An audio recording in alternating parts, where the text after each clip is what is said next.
Welcome back sa ating channel. For today's video, pag-usapan natin sa kung paano gumawa ng report sa isang senaryo na kung saan ikaw ay guard on duty sa isang building na under construction. Ikaw ay guard on duty or ikaw ay building guard sa isang under construction na company or under renovation na building. Ikaw ay building guard. Tapos, yung construction company, mayroon silang sariling building. Then, si security guard ng construction company ay nakahuli siya ng isang construction worker na magpo-pull out or sabihin natin nagnakaw ng isang equipment or wire doon sa site nila. So, itong pangyayari na to is nangyari to in actual. Ang ginawa ko lang dito is pinalitan ko lang yung mga pangalan at saka address, company name.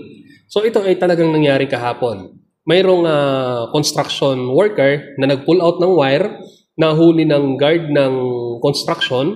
So, ayun, tinuluyang ipakulong. So, in this video, share ko sa inyo kung paano yung ginawang report. Okay. Sa papel, sa isang bond paper, ilalagay nyo doon sa taas yung security agency name sa taas, bandang gitna.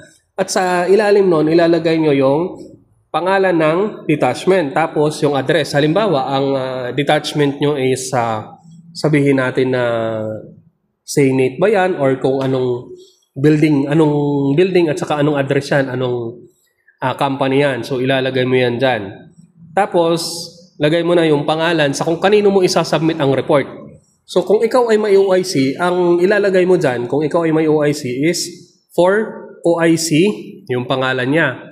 Pero kung ito ay isasubmit mo, mag-isa kang security guard, isasubmit mo sa administrator ng company, yan yung ilalagay mo dyan.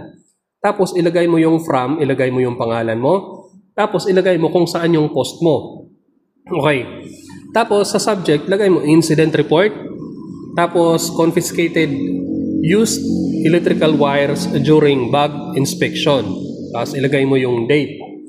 So, lagay mo na diretso, wag mo nang lagay mo na Ginoo, noong bandang 1,800 hours, 1,805 hours ng 23 ng August 2025, habang nagsasagawa ng bag-to-bag inspection si SG De La Cruz sa mga lumalabas na manggagawa ng Beldwell Construction Corporation, nakakita siya ng mga gamit na kable or mga gamit ng kable ng kuryente sa bag ni Arnel Cruz, isang manggagawa ng solid base builders na subcontractor ng Beldwell Corporation.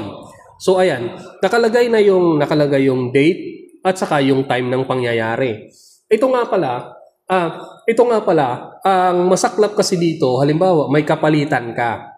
May kapalitan ka sa duty. Alanganing oras kasi to, 1,805 hours. So ibig sabihin, 6 ng gabi, 6:05 ng gabi. Mayroon kasi tayong mga ka-endorsan or nag-i-endorse tayo ng mas maaga pa doon sa pag dumating na yung kapalitan, uuwi na tayo. May maraming nangyayaring ganyan. Uuwi na tayo. So, sana naman doon sa mga logbook entry nyo, kung umuwi ka ng 5:50, 5:30, 5:20, sana ilagay mo kung anong oras ka nag-endorse. Hindi yung uuwi ka ng 5:15, pagkatapos ilalagay mo doon alas 6 or 1,800 hours, duties and responsibilities, indeed, properly turned over to SG ganito. Kasi, paano kung nangyari ito ng 5:55, so 17:55? Saan pa ako maglalagbook kung nag-out ka na ng alas 6? Magkakaroon ng conflict yon. So, sana ilagay nyo sa kung anong oras kayo nag-out. Kasi kung nakapag-out naman na kayo, tapos, halimbawa, nag-out kayo ng 5:55 or 17:55 or nag-out kayo ng 17:30, matik na yan, mag-a-assume ako ng 17:30. At ang anumang ang mangyari dyan sa post na yan, since ako ay nag-assume ng 5:30, matik, pasok yan sa duties and responsibilities ko. Kasi nagpalitan tayo ng maaga eh. Okay? So sana ilagay nyo yung tamang oras sa kung anong oras kayo nag-out. Nagpapalitan naman kayo ng maayos. Wala namang conflict na dun sa oras, nagbibigayan naman kayo. So, ayan. So, ituloy natin. Nakalagay na nga yung oras at saka date at saka kung ano ang ginagawa mo nung time na yon na na-discover mo yung gamit na wire. At saka kung sino, ito nakalagay dito, kung sino yung nahulihan mo ng wire, anong company. Tapos ano ang naging action taken mo, ilalagay mo. Agad na inulat, anong naging action taken, anong naging action taken nung nakahuli, kasi ikaw, hindi naman ikaw ang nakahuli nito eh. Bali, inirelay lang sa'yo. Tapos ito, agad na inulat ang insidente kay Ramon Torres, site manager ng Solid Base Builders. So, ayan, andyan kung sinong pinagreportan mo. Na agad namang nagpaabot ng impormasyon sa kanilang opisina at nakatanggap ng abiso na dalhin ang pinaghihinalaan sa otoridad.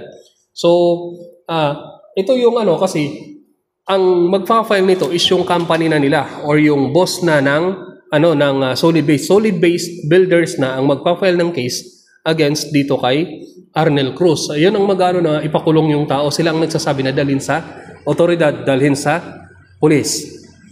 Hindi ikaw. Ikaw ang arresting, ikaw ang nakahuli nito. Hindi ikaw pala. Yung guard on duty pala ng construction. Bandang 1,910 hours, humingi ng tulong si SG de la Cruz sa mga pulis na nagmumonitor sa Plaza Libertad. Dumating ang 2 pulis mula Station 7. So, yun, nakalagay doon kung anong naging action taken ni SG de la Cruz. So, siya yung nakahuli nitong bag na to. Ayun nga, humingi siya ng tulong sa mga pulis. Pagsapit ng 1,920 hours, ang pinaghihinalaan na si Arnel Cruz ay dinala sa Police Station 7 ng mga responding pulis kasama sina SG de la Cruz at Ramon Torres para sa kaukulang investigasyon at disposition. So, ayan, mahalaga na ilagay nyo sa kung sino, nung ganda nga kung ilagay nyo kung sinong pulis ang kumuha, ano yung rango niya kung makukuha nyo yun. So, ayan, ganun lang yung ginawang report. Yung sa pag-identify naman ng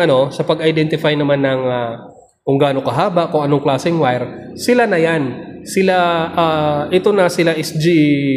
SG de la Cruz na ang mag-identify sa kung anong klaseng wire, sa kung gaano kahaba. At since ang construction company, mayroon silang mga subcon, sila rin ang magsasabi kung kanino nga ba ganang galing yung wire. So, ang sayo is, ang ginawa mo lang is nag-report ka lang na ipinaalam mo lang na mayroong tao na nagnakaw ng wire or nag-pull out, mayroong tao na nahulihan ng wire na nasa loob ng kanyang bag noong uwian, pagkatapos dinala ito sa police station. So, ang OIC mo, magkakandak pa yan ng further na investigation. Maaaring pumunta doon, makipag-coordinate dito sa security guard ng construction company. Maaari siyang pumunta doon for further na investigation. Ang sayo lang, i-inform mo lang siya na, sir, may ganitong tao na, yun lang naman yung purpose ng paggawa mo ng report.